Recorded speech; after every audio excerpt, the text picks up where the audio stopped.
क्या हालचाल क्लास 10। आज मैं तुम सबको पढ़ाने वाला हूँ क्लास चैप्टर, कह सकते हैं फिजिक्स का चैप्टर नंबर फर्स्ट, लाइट। प्यारा चैप्टर है लाइट के। हमें टॉपिक्स पढ़ने हैं, reflection and last refraction. And फिर हमें ये भी देखना है कि रिफ्लेक्शन कैसे होता है मिरर में एंड लेंस में, और रिफ्रैक्शन तो बस वही होता है लेंस में ही। ठीक है, अब हम चढ़ते पढ़ते इस चैप्टर में। मिरर के टाइप्स भी होते हैं, एक प्लेन मिरर, एक होता है स्पेरिकल मिरर। स्पेरिकल के दो types, concave convex and lens में होते हैं, concave lens and convex lens. तो रिफ्लेक्शन क्या होता है? सिंपल सी बात है कि लाइट का बाउंस करना इज नो एज रिफ्लेक्शन। तुम्हें पता है कि रिफ्लेक्शन अर्थ पे दो चीज़ें होती है, एक लुमिनियस एक नॉन लुमिनियस। लुमिनियस चीज़ें वो होती है जिनके पास खुद की लाइट होती है, और नॉन लुमिनियस चीज़ें वो होती हैं जो कि किसी और की लाइट पे, रिफ्लेक्टेड लाइट पे होते हैं डिपेंडेंट। और जो लुमिनियस चीज़ है ना, उसके एग्जांपल तुम ले सकते हो, स्टार्स हो गए, सन हो गए। तो ये क्या है? लुमिनियस चीज़ है, इनके पास खुद की लाइट है। एंड नॉन लुमिनियस हम ह्यूमंस हैं। क्यों? Because we are dependent.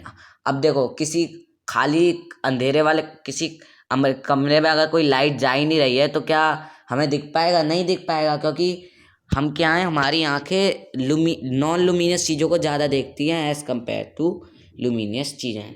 समझे मेरी बात? तो इसी को ही बोलते हैं रिफ्लेक्शन। जो बाउंस बैक होता है ना, हम कोई चीज़ देखते हैं ना, क्यों देखते हैं? क्योंकि उसकी लाइट हमारी आंखों में बाउंस बैक करके जाती है, तब जाके हमें वो दिख पाती है इमेज। समझे मेरी बात को? अब रिफ्लेक्शन के दो नियम होते हैं। Angle of reflection is always equal to angle of incidence. समझे मेरी बात को? मैं बताता हूँ। जो एंगल आई है, ये होता है एंगल ऑफ इंसिडेंस। जब कोई लाइट किसी, सॉरी दोस्तों, थोड़ा इसको नीचे कर लूँ। देखो, फोकस करो। ये क्या होता है? ये होता है प्लेन मिरर। मान लेते हैं, मतलब ये है प्लेन मिरर। और जब कोई इंसिडेंट लाइट इस जगह, इस मिरर पे स्ट्राइक करेगी ना, तो वो लाइट क्या करेगी? बाउंस बैक करेगी। समझे मेरी बात को? ये लाइट इधर से जा रही है और वो इधर की तरफ बाउंस बैक करी। और ये बीच का जो लाइन तुम्हें दिख रही है ना, होती है नॉर्मल। नॉर्मल क्या है? एक इमेजिनरी लाइन है जिसका काम क्या होता है? एंगल ऑफ इंसिडेंस और एंगल ऑफ रिफ्लेक्शन को बाइसेक्ट करना, डिवाइड करना, ये कह सकते हैं बांटना। तो ये जो एंगल है ना, एंगल एंगल आई, ये किसके बराबर होगा? एंगल आर के बराबर होगा। और ये जो पॉइंट दिख रहा है ना, इसको हम बोलते हैं पॉइंट ऑफ इंसिडेंस। ठीक है, सिंपल सी बात थी। तो पहला लॉ यही कहता है कि ये जो एंगल है ना, एंगल आई, ये वाला एंगल इसके बराबर होगा। ठीक है, एंगल आई बराबर एंगल आर, छोटा सा लॉ है। दूसरा लॉ ये कहता है जो इंसिडेंट रे है, यानी कि ये वाली रे है जो रिफ्लेक्टेड रे है, और जो नॉर्मल पॉइंट है at the point of incidence, ये सब एक जगह पे लाई करेंगे। ऐसा है नहीं कि इंसिडेंट रे यहाँ है और रिफ्लेक्टेड रे छत्तीसगढ़ में होगी, पॉइंट ऑफ इंसिडेंट महाराष्ट्र में होगा। नहीं, सब एक ही जगह लाई करेंगे। समझे मेरी बात को? अब बात कर लेते हैं प्लेन मिरर की। तो इसकी कुछ प्रॉपर्टीज़ होती हैं, फटाफट देख लेते हैं। पहली प्रॉपर्टी होती है प्लेन मिरर की कि उसकी इमेज हमेशा वर्चुअल होती है, यानी कि कह सकते हैं वर्चुअल मतलब जो मिरर के पीछे बने इमेज मिरर के, समझे? और कह सकते हैं कि इसकी जो साइज़ होता है ना इमेज का, वो साइज़ ऑफ ऑब्जेक्ट के बराबर होता है। और ये जो इमेज होती है वो लैटरली इन्वर्टेड होती है, यानी कि अगर तुम प्लेन मिरर शीशे के सामने जाओ, अपना राइट आई, जो तुम्हारे लेटर्स होते हैं ना, वो उल्टे दिखने लगते हैं प्लेन मिरर में। समझ पा रहे हो? तुम कभी भी जाओगे ना, तो ये जो तुम्हें जब लेटर्स उल्टे दिखने लगते हैं ना, और जैसे तुम अगर अपना राइट हैंड उठाओगे तो वो लेफ्ट हैंड दिखता है मिरर में। तो ये जो चीज़ होती है ना, इसको हम बोलते हैं लेटरल इन्वर्जन। समझे मेरी बात को? और ये मैंने बता ही दिया था कि ऑब्जेक्ट का डिस्टेंस इमेज का डिस्टेंस के बराबर होता है। अब इसके कुछ टर्म्स पढ़ने हैं हमें स्पेरिकल मिरर के। अब हम स्पेरिकल मिरर पे जा रहे हैं। पहला पॉइंट है हमारे पास पोल। पोल मतलब समझ पा रहे हो? पोल जो सब सेंटर होता है स्पेरिकल मिरर का। मैं बता देता हूँ ना स्पेरिकल मिरर होते क्या है। मैं बता देता हूँ ना। देखो, जैसे ये एक सर्कल है, इसका जैसे हमने ये वाला पार्ट शेड कर दिया, तो जब हम इसका ये पार्ट काट देंगे ना, तो ये क्या बन जाएगा? ये क्या बन जाएगा? मिरर बन जाएगा। और इसी को हम बोलते हैं क्या? नहीं पता, मैं बता देता हूँ। इसी को हम बोलते हैं स्पेरिकल मिरर, जो हो जाएगा कनकेव मिरर। तो इस सर्कल का सेंटर क्या है, ये है। तो इसी का ही, तो इसी के हिसाब से देखो ये पूरा एक सर्कल बन रहा है, तो इसका सेंटर ये हो जाएगा।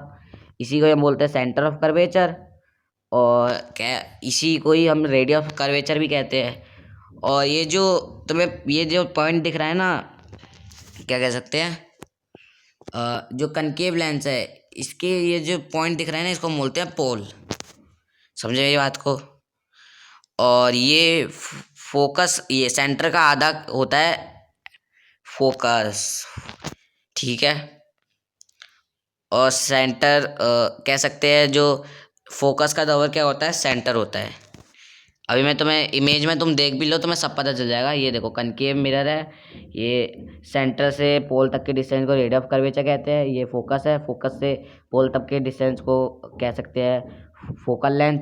और जो फोकल लेंथ होता है वो रेडियस ऑफ कर्वेचर का दुगना होता है। ये फॉर्मूला तुम लिख लेना, बहुत ज़रूरी है, पेपर में कॉम्पिटेंसी क्वेश्चन पूछ लेता है। अब देखो, जो कनकेव मिरर होता है ना, उसकी फोकल लेंथ हमेशा नेगेटिव रहती है, ये बात तुम गांठ लो, ठीक है। और जो कन्वेक्स मिरर होता है ना, उसकी फोकल लेंथ हमेशा पॉजिटिव रहती है। क्यों? क्योंकि सिंपल सी बात है, लेफ्ट साइड जो होता है ना, वो हमेशा नेगेटिव चीज़ को शो करता है, और जो राइट साइड होता है वो हमेशा पॉजिटिव चीज़ को शो करता है। लॉजिक क्या है अभी बता दूंगा जब मैं वो पढ़ा होगा साइड कन्वेंशन। अभी के लिए इतना समझ लो, ठीक है। ये बेसिकली डिफरेंस बताया था, ये देखो, ये तुम देख भी सकते हो। लेफ्ट साइड, तुमने कार्टेशियन प्लेन पढ़ा है ना, तो तुम्हें पता होगा कि लेफ्ट साइड जो होती है वो नेगेटिव को, राइट साइड पॉजिटिव को। नाइन्थ में नहीं पढ़ा कि चैप्टर है मैथ का, पढ़ लेना अगर नहीं पढ़ा तो, ठीक है। एक कन्वेक्स मिरर भी होता है। ये क्या होता है कि ये मिरर है, मतलब ये एक सर्कल है, इसकी जब हम ये अंदर की साइड को शेड कर देते हैं ना, फिर उसको काट देते हैं, तो ये हो जाता है convex mirror. Same same law है इसमें। इसका साइन कन्वेंशन ऐसा होता है कि वो सेंटर ऑफ कर्वेचर हो गया, फोकस हो गया, ये सारे राइट साइड में होते हैं, तो सारे पॉजिटिव रहते हैं। और जो याद रखना, जो यू होता है ना, कनकेव हो, कन्वेक्स हो, मिरर हो, लेंस हो, यू हमेशा नेगेटिव ही रहेगा। यू क्या होता है, ऑब्जेक्ट डिस्टेंस। ऑब्जेक्ट हमेशा लेफ्ट साइड में रखी जाती है। समझे मेरी बात को? समझ ही गए होगे, ठीक है। अब हमें पढ़ना है mirror formation, sorry image formation. तो देखो, हमें इसमें बेसिकली 4 लॉ पढ़ने हैं, लेकिन अभी के लिए तुम 3 ही पढ़ लो, वही काफ़ी है। चौथा भी बता दूंगा यार मैं, तुम चिंता मत करो, ठीक है। पहला लॉ क्या कहता है कि रुक जाओ यार, मैं थोड़ा जूम कर लेता हूँ यार, ताकि दिक्कत ना हो। पहला लॉ ये कहता है कि मान लो कोई कनकेव मिरर है, मैं अभी कनकेव के बता रहा हूँ, बाद में कन्वेक्स के बता दूंगा। ये मान लो कनकेव मिरर है, ये पोल है, ये फोकस है, और ये क्या है, सेंटर ऑफ कर्वेचर है। तो अगर कोई लाइन पैरेलल जा रही है ना, ध्यान देना, कोई लाइन अगर पैरेलल जा रही है ना, तो वो फोकस पे मिलेगी। समझ पा रहे हो? कोई लाइन पैरेलल जा रही है तो वो फोकस पे मिलेगी, ये पहला नियम है। दूसरा क्या है, इसका कन्वर्स है। कन्वर्स मतलब कि मैं दोबारा बना देता हूँ, इसमें एक तो इरेजर का भी सिस्टम नहीं है भैया। ये हो गया फोकस, ये हो गया सेंटर ऑफ कर्वेचर, कि अगर कोई लाइन फोकस से जा रही है ना, तो वो पैरेलल हो जाएगी। समझे मेरी बात को? यही 2 नियम है। और एक तीसरा नियम ये है, तीसरा वाला बहुत इंपॉर्टेंट है, उसको एक बार तुम देख लेना। वैसे इससे क्वेश्चन कैसे बनते हैं वही मैं बता दूंगा अभी, कि ये फोकस है और ये सी है, सेंटर ऑफ कर्वेचर है। तो तीसरा नियम ये कहता है कि अगर कोई लाइन सेंटर ऑफ कर्वेचर से पास हो रही है ना, तो वो सेंटर ऑफ कर्वेचर पे ही वापस लौट जाएगी, वो कहीं नहीं जाएगी। समझे मेरी बात को? छोटे छोटे लौते। और चौथा नियम ये है कि मान लो ये कनकेव मिरर है, ये फोकस है, ये सेंटर है, तो अगर कोई लाइन वो पोल पे जो एंगल बना रही है ना, ये एंगल इस एंगल के बराबर होगा, एंगल आई बराबर एंगल आर। ये छोटा सा नियम था, वैसे ही यूज़ नहीं होता ज़्यादा। समझे मेरी बात को? तो यही नियम है। हाँ, कन्वेक्स मिरर में भी कुछ नियम होते हैं, मैं ऐसे ही दिखा देता हूँ, तुम देख लेना। देखो, सिंपल सी बात है, ये नियम तुम देख लेना है, पैरेलल जा रहा है तो इधर मुड़ जाएगा। वही नियम है जो मैंने बताए हैं। कनकेव के पहले देख लो, ये देखो पैरेलल गया, फोकस से मिल गया। इसका भी यही नियम है कि पैरेलल जाएगी कोई लाइन तो देखो सिंपल सी बात है कि जो कन्वेक्स लेंस है ना, इसमें जो रूल फॉर्मेशन है ना वो वर्चुअल होते हैं। क्यों?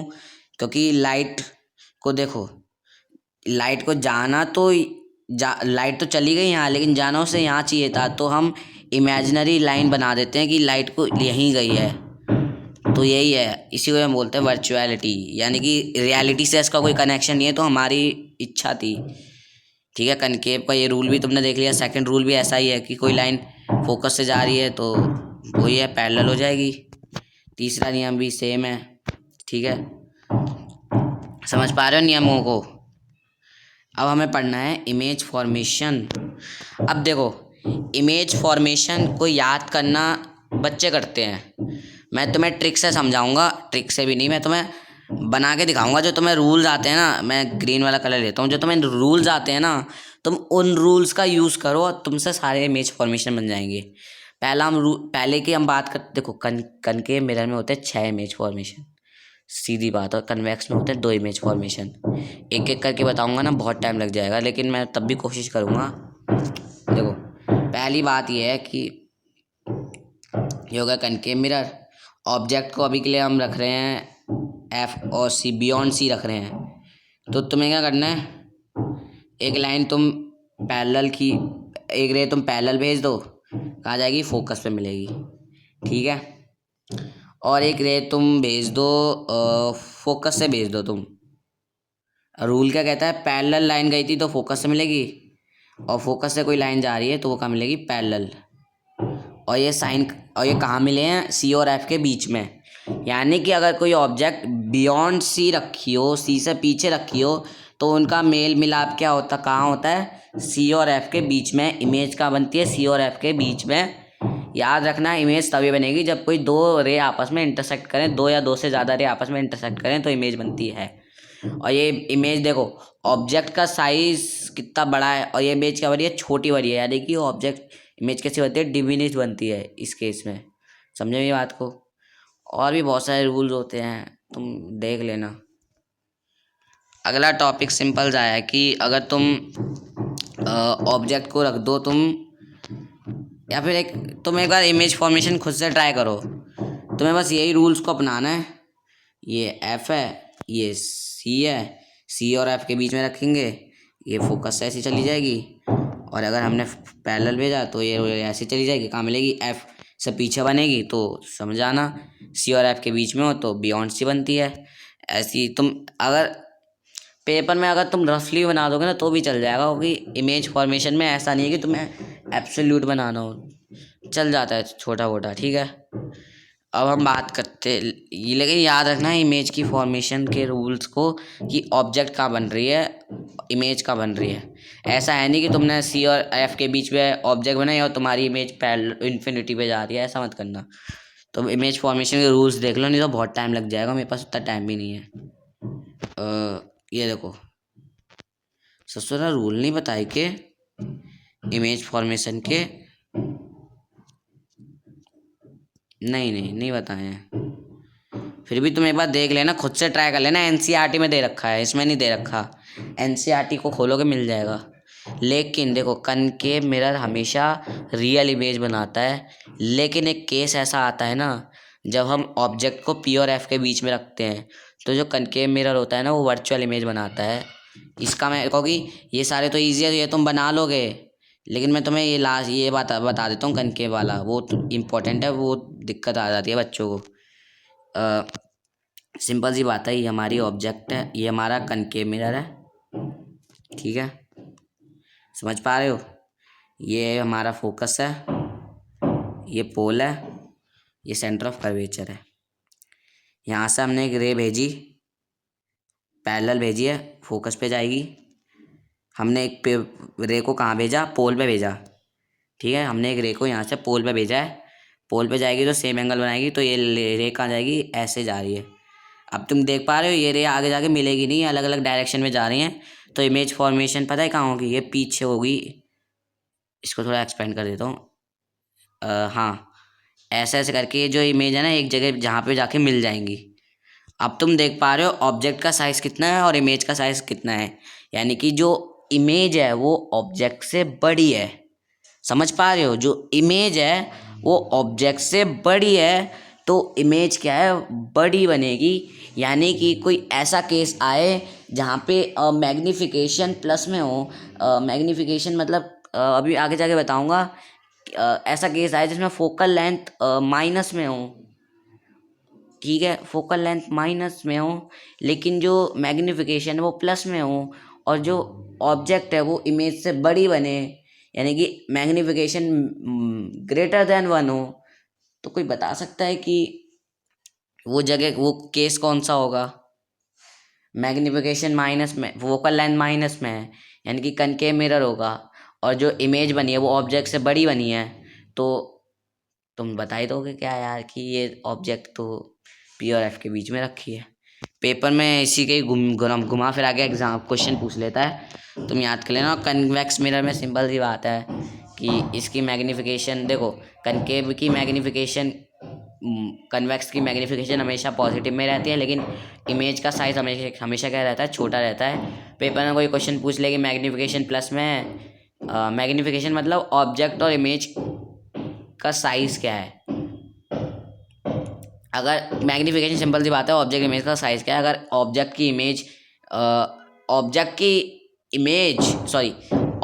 का साइज इमेज के साइज से बड़ा हो तो मैग्नीफिकेशन क्या होगी, लेस देन 1 होगी। और अगर इमेज का साइज ऑब्जेक्ट के साइज से बड़ा हो तो मैग्नीफिकेशन ग्रेटर देन 1 होगी। और जहाँ पे एम जो होता है वो 1 के बराबर होता है, यानी कि ऑब्जेक्ट और इमेज सेम साइज के हो, समझ जा रहा कि ऑब्जेक्ट का रखा है सी पे रखा है। समझे मेरी बात को, ये मैग्नीफिकेशन का भी टॉपिक बता दिया मैंने, इंपॉर्टेंट है, याद कर लेना है एम से, ठीक है। मैं लिख भी लेता हूँ कि when m is less than 1 then image is small बनेगी इमेज, ठीक है। And when m is greater than 1 then image क्या बनेगी, लार्ज बनेगी। ये लिख लेना, m is equals to 1 then image क्या बनेगी, इक्वल इमेज बनेगी, ठीक है। एंड व्हेन एम बराबर नेगेटिव देन इमेज क्या बनेगी, रियल, क्योंकि मैंने क्या बताया था, रियल मतलब पीछे, left side, real. And when image is positive then image is, पता है, वर्चुअल, ठीक है। इतना तो तुम लिख लोगे, ठीक है। ये छोटा सा टॉपिक था मैग्नीफिकेशन का, आई होप सो तुम लोगों को समझ में आ गया हो। और कनकेव मिरर के यूज़ भी कई जगह होते हैं, शेविंग में यूज़ होता है, हेडलाइट में यूज़ होता है। कनकेव याद रखना कन्वर्जिंग मिरर है, ये लाइट को कन्वर्स करता है, और जो कन्वेक्स है वो लाइट को फैलाता है, डाइवर्जिंग मिरर है, ठीक है। ये इतना समझ में आ गया। सोलर पैनल्स में यूज़ होता है, ठीक है, याद रखना। कनकेव मिरर जो होता है, पहले बता दो, कनकेव मिरर जो होता है कन्वर्जिंग मिरर होता है, यहाँ पे जितनी भी लाइट जाएगी वो सिमट जाएगी, ऐसे गई ऐसे गई, जितनी पैरेलल लाइट जाती है वो फोकस पे मिल जाती है। और कन्वेक्स मिरर जो होता है वो डाइवर्जिंग मिरर होता है, ये लाइट को फैलाता है, ऐसे गई लाइट ऐसे चली गई, क्योंकि इसमें इमेज नहीं बनती है तो इसका काम फैलाने का होता है, ठीक है। ये बात कर सकते हैं। कन्वेक्स याद रखना, कनकेव मिरर हमेशा बड़ी में इमेज देता है, और कन्वेक्स मिरर हमेशा छोटी सी इमेज देता है, तुम देख सकते हो। इसलिए हेडलाइट में क्या यूज़ होता है, कन्वेक्स मिरर। कॉम्पिटेंसी क्वेश्चन में पूछेगा तो ऐसे ही पूछेगा, ठीक है। एक लास्ट टॉपिक मिरर फॉर्मूला है। यू होता है ऑब्जेक्ट डिस्टेंस, वी होता है इमेज डिस्टेंस, और एफ होता है फोकल लेंथ, और इन्हीं तीनों को मिक्स करेंगे तो 1/v + 1/u बराबर होना है एफ। ये मैंने बता दिया। माइनस साइन कनकेव के लिए होता है और प्लस साइन कन्वेक्स के लिए होता है, लेकिन एक केस ऐसा है जो कि पता है कि अगर ये एक ऐसा केस है जो कि जिसमें कनकेव पॉजिटिव हो, तुम कमेंट्स कर देना कौन सा केस है। मैंने बहुत चिल्ला चिल्ला के बताया है। और मैग्नीफिकेशन पता है, ratio of size of image upon the size of object, यानी कि बेसिकली साइज को ही बताता है। ठीक है, अब देखो जो मैंने बताया ना मैग्नीफिकेशन का, वो यहीं लिखा हुआ है कि मैग्नीफिकेशन ये बताता है नेचर ऑफ इमेज क्या है। अगर साइन नेगेटिव में हो तो रियल हो, एंड साइन पॉजिटिव में हो तो वर्चुअल हो। ये मैंने बता ही चुका है, तो मैं क्यों ही बताऊँ, क्यों टाइम वेस्ट करूँ मैं। अगला टॉपिक रिफ्रैक्शन है, लेकिन वो मैं बाद में बताऊँगा क्योंकि फिर ज़्यादा लंबी वीडियो हो जाएगी। तो बाय।